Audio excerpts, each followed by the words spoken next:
So what's your advice to teachers when it comes to teaching language? We understand that the language has a wide gamut, a wide spectrum of varieties and wide aspects and points and foci that need to be focused on. So what are probably, if we can corner this conversation to certain feasible and tangible elements, based on your lovely experience, you have spectacular amount of experience when it comes to language learning and publications in this field. What are your 5 tips or 6 tips for the English teacher when it comes to teaching language?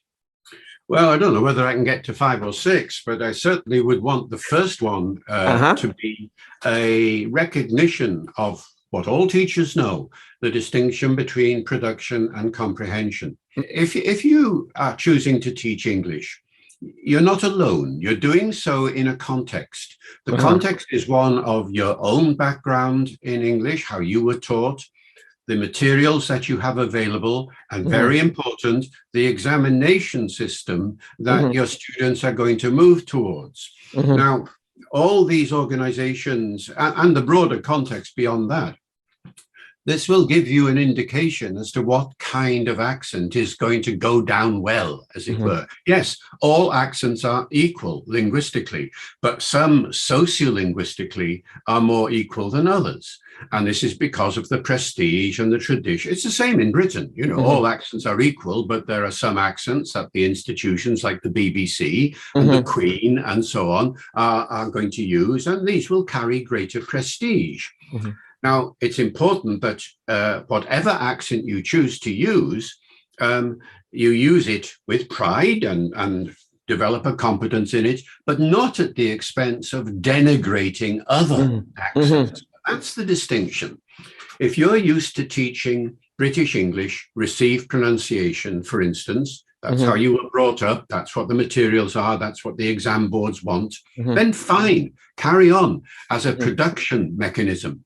But when it comes to listening comprehension, it would be very bad news if the only accent that the students heard in class was received pronunciation.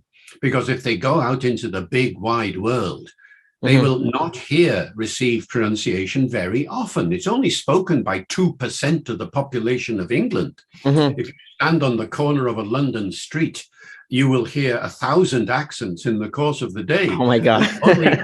only a couple of those are going to be received pronunciation.